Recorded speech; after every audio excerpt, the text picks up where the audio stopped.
এইখানে দাঁড়িয়ে বক্তৃতা করবেন, হাদিকে মরতে দেব না, হাদির মৃত্যুর জন্য যারা দায়ী তাদের হত্যার বিচার করব, কিন্তু এই বক্তৃতা কেবলমাত্র উত্তাপ ছড়াবে এবং সেই উত্তাপ এমনিতে কমে যাবে, সত্যিকার কাজ হবে না।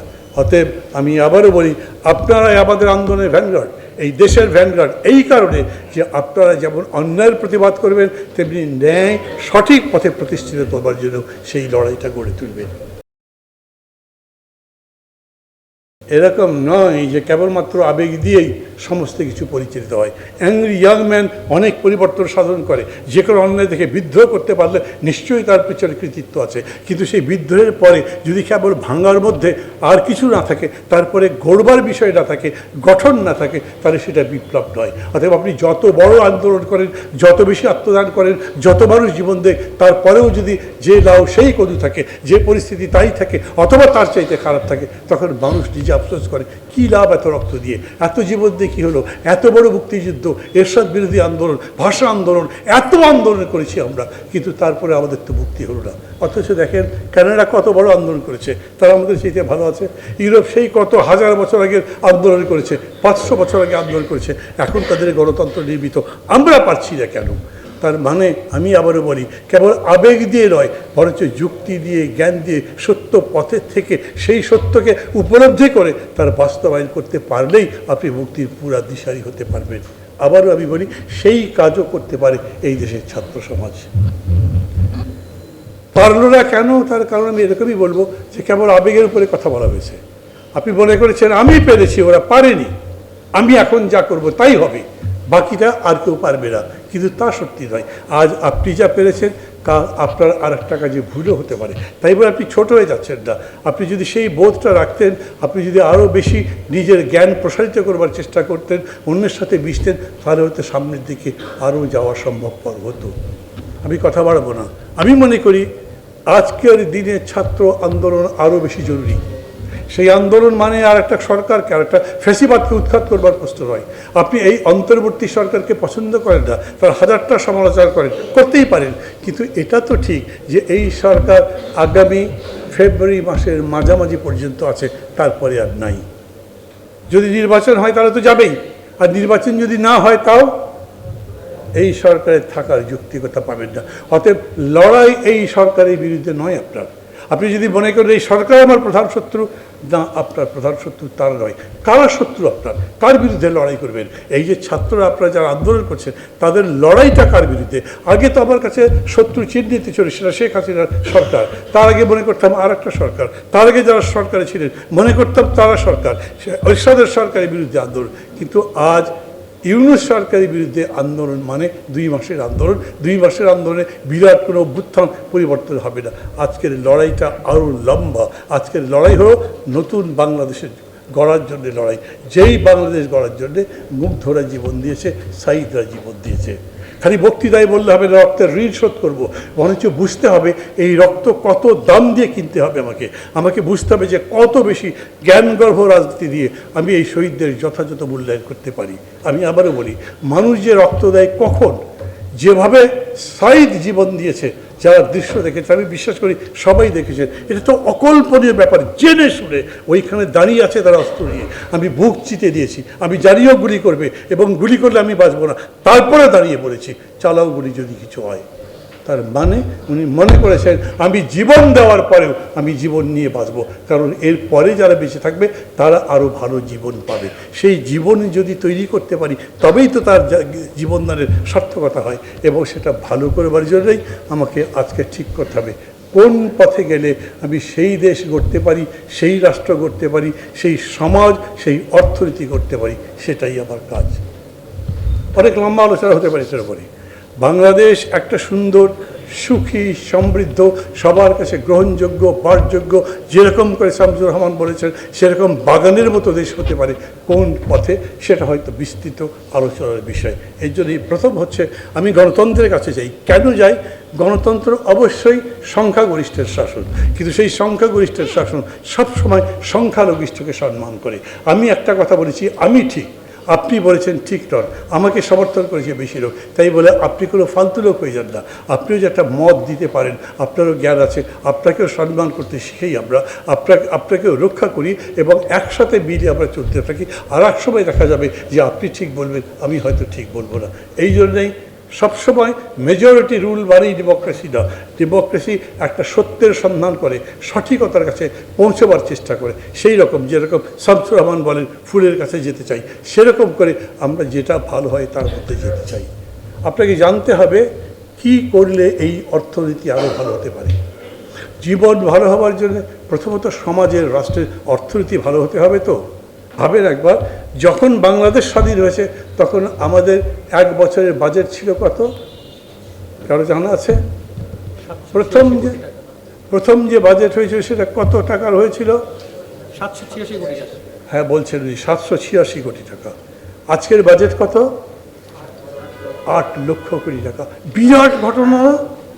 786 কোটি টাকা আর এখন 8 লক্ষ কোটি টাকার বাজেট। কিন্তু তাই বলে আমার দেশের অভাব অভিযোগ তো গেল না, যাবার কথা তো। তখন জনসংখ্যা ছিল কত, এখন কত, বেড়ে গেল। তাহলে এখন কি করা উচিত ছিল? এখন এই বাজেট কি আরও বেশি হতে পারে? এইবার কি বাজেট আরও বড় হবে সামনে? আমাদের অর্থনীতি এখন যত বড় হয়েছে আরও বড় হবে কি? কত সুন্দর সুন্দর দালান কোঠা হচ্ছে, একবারে মেট্রো রেল তৈরি হচ্ছে, আন্ডারগ্রাউন্ড পাস তৈরি হচ্ছে। আমাদের উন্নতি তো হচ্ছে, একেবারে উন্নতি হচ্ছে না তা তো বলতে পারবেন না, কিন্তু এই উন্নতির ফল সবার কাছে যাচ্ছে। অথবা যদি আমি বলি আমি অনেক উন্নয়ন চাই, লক্ষ লক্ষ কোটি টাকা বাজেট চাই, কিন্তু চাই যে সেই বাজেটের সুফল যাতে সব মানুষ যার প্রয়োজন তার কাছে যেতে পারে।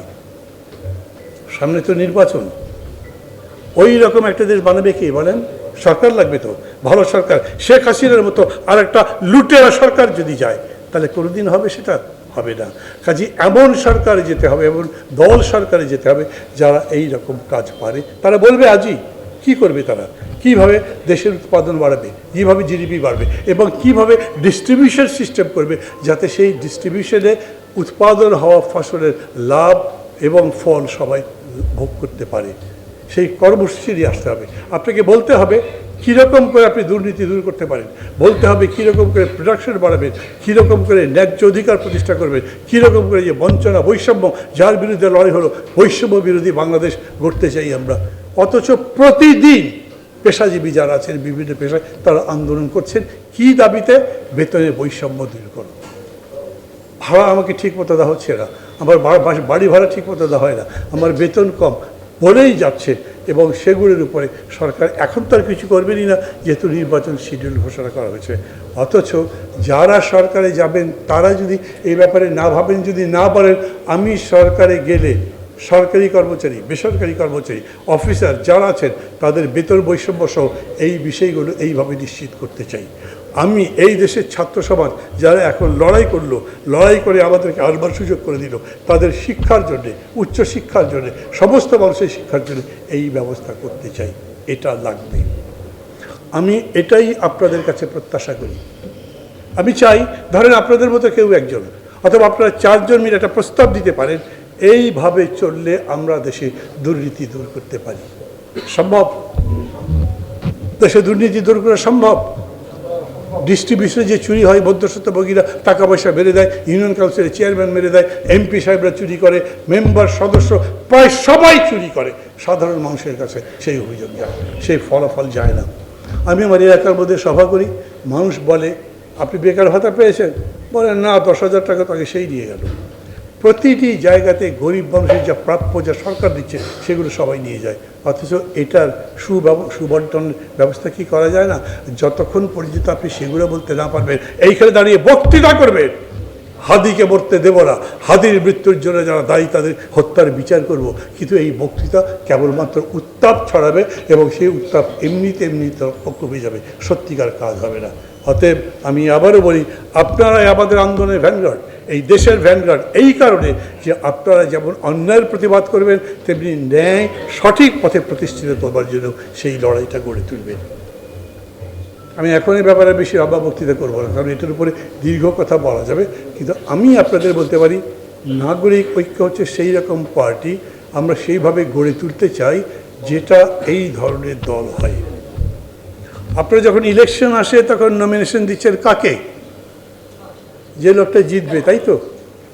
যার টাকা আছে ভোট করতে পারবে, যার মাসল আছে অন্যদের দমন করতে পারবে, যার প্রভাব আছে, পুলিশ যার কথায় উঠবে বসবে, ওই রকম লোককে তো নমিনেশন দেন। সেই লোক ক্ষমতায় যাওয়ার পরে জনগণের কল্যাণের কথা ভাববে আগে, নাকি আগে ভাববে এই ইলেকশনে আমার 10 কোটি টাকা গেছে, ওই মালটাকে কামাই করি? কোন লোক আনবেন আপনার নেতৃত্বের মধ্যে? আপনার দল কি সেরকম করে গড়ে তুলেছেন? আমরা মনে করি আমরা এই পরিবেশের মধ্যে থেকেও সেই রকম দল গড়ে তুলতে পারি, যেই দল বলবে আমার দলের এই যে 300টা ক্যান্ডিডেট দিয়েছি, দেখেন আমি এখনো দেই নাই, এখনো তো ক্যান্ডিডেট ঘোষণা করা হয়নি, যদি করতে পারি বলতে পারি এই 300 ক্যান্ডিডেটের কোনো কারোর আগে আপনারা কোনো অভিযোগ যদি তুলতে পারেন আমরা তাকে বাদ দিয়ে দেব। মন্ত্রীরা এমপিরা ক্ষমতায় যাওয়ার পরে যা ইচ্ছা তাই করবেন, তাদেরকে ডাকা যাবে না, কল ব্যাক করা যায় যাকে বলে, যে অন্যায় করেছে, দুর্নীতি করেছে, প্রমাণ হয়েছে, তার বিরুদ্ধে ব্যবস্থা নেওয়া যাবে না, তাহলে তো কাজ হবে না।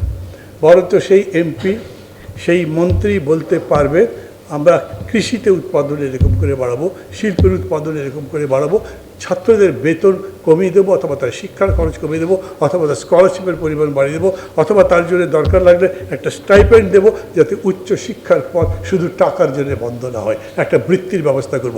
কিছু না কিছু তো থাকতে হবে, আমরা তার উপরে কাজ করছি। আমরা আশা করি কত শিগগিরই পারবো তা বলতে পারি না, কারণ আপনাদের সবার সহযোগিতা লাগবে যাতে আমরা সেই রকম একটা কর্মসূচি দিই। আচ্ছা, কথার কথা আমি একটা প্রস্তাব আপনাদের কাছে বলেই আমার কথা বলা শেষ করব। দেখেন, সর্বশেষ Bangladesh bureau of statistics BBS যে গবেষণা করেছে বা তদন্ত করেছে, তাতে দেখিয়েছে বর্তমানে দেশে দরিদ্র মানুষের সংখ্যা হচ্ছে 3,60,00,000। পড়েছেন না? প্রথম আলোতে পড়েননি? আচ্ছা, এই 3,60,00,000 দরিদ্র মানে কি? যাদের চলে না। এর মধ্যে 2 কোটি লোক আছে যারা দিনে কোনো কামাই নাই। changetv.press, এক ফোঁটা হলুদও নেই।